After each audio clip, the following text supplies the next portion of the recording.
India বাংলাদেশের থেকে ranking এ ঢের এগিয়ে আছে, কিন্তু র্যাঙ্কিং এর শেষ কথা নয়। যার সবশেষ প্রমাণ আমরা পেলাম নেপাল সিঙ্গাপুর ম্যাচে, যেখানে নেপাল সিঙ্গাপুরকে 1-0 গোলে হারিয়েছে। নেপালের অবস্থান 175 আর সিঙ্গাপুর সম্ভবত 160, অর্থাৎ 15 ধাপ এগিয়ে থাকা একটা দল।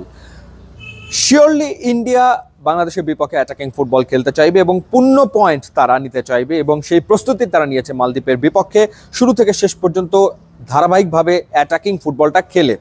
এবং যেটা আমরা লক্ষ্য করেছি, মালদ্বীপের বিপক্ষে মাঝমাঠ থেকে তাদের যে বিল্ড আপ ছিল, সেই বিল্ড আপগুলো মূলত লিড করেছেন লিস্টন কোলাসো, যিনি মোহনবাগানের হয়ে খেলে থাকেন। মোহনবাগানের হয়ে এখন পর্যন্ত তিনি ম্যাচ খেলেছেন 88 ম্যাচ খেলে 17টা গোলও তিনি করেছেন, এবং একই সাথে ভারতের হয়ে এখন পর্যন্ত 28 ম্যাচ খেলে একটা গোল তিনি করেছেন। গোল তিনি নিজে করেন এবং তিনি অ্যাসিস্টও করেন। তার সাথে একটা ডেফিনেটলি পার্টনারশিপ হবে সুনীল ছেত্রীর, যিনি 9 মাস পর অবসর ভেঙে আবারও জাতীয় দলে ফিরে মালদ্বীপের বিপক্ষে গোল করেছেন। কটা হলো? 95টা বোধহয় গোল তিনি এরই ভেতরে করে ফেলেছেন।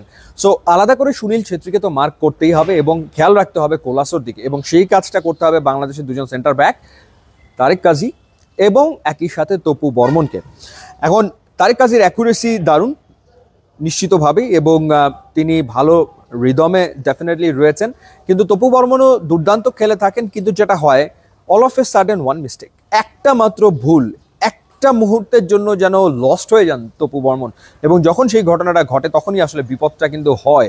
এরকম বহু ম্যাচে আমরা দেখেছি যে থ্রু আউট দ্য ম্যাচ দারুণ খেলছেন, একটা ভুল করে ফেললেন, তখনই আসলে গোলটা আসলে হয়ে যায়, তখনই আসলে খেলাটা এলোমেলো হয়ে যায় বাংলাদেশ দলের। সুতরাং এই ম্যাচে ডেফিনেটলি সেই ভুলটা করলে কোনোভাবেই আসলে চলবে না। এবং সেক্ষেত্রে যে আন্ডারস্ট্যান্ডিংয়ের ব্যাপারটা, যেটা বলছিলাম যে তারেক কাজীর বল ক্লিয়ারেন্স, তার যে ডিফেন্স স্কিল, সেটা দুর্দান্ত। তপু বর্মনেরও দারুণ নিশ্চিতভাবে, কিন্তু কখনো কখনো তিনি ওই ভুলটা করে ফেলেন, হারিয়ে যান। এবং যেহেতু তিনি অনেক ক্ষেত্রে উপরে উঠে আসেন, স্পেশালি কর্নারগুলোর সময় দেখা যায় তপু বর্মন উপরে চলে আসেন, তারপরে তার যে নামা, খুব দ্রুত নেমে আসার যে ব্যাপারটা, কারণ হচ্ছে যে সেই সময় কাউন্টার অ্যাটাকের ব্যাপার থাকে, সেই সময় দ্রুত আসলে নিচে নামাটাও খুব গুরুত্বপূর্ণ, সেটা তিনি ঠিকঠাক মতো করছেন কিনা। অর্থাৎ এই ডুয়োটা তাদের কাজটা ঠিকঠাক মতো করতে পারলে সেটা আসলে বাংলাদেশকে নিরাপদ রাখবে। এবং আলাদা করে সুনীল ছেত্রীর দিকে মনোযোগ আসলে থাকতেই হবে। যত কথাই আমরা বলি না কেন, আগের ম্যাচগুলোতে বাংলাদেশের বিপক্ষে সুনীল ছেত্রী বাংলাদেশকে ভুগিয়েছেন, সেই ক্ষেত্রে তার দিকে মনোযোগ থাকতেই হবে, তাকে আসলে মার্ক করে রাখতেই হবে, এবং মার্ক করতে হবে বা মনোযোগ রাখতে হবে কোলাসোর দিকে।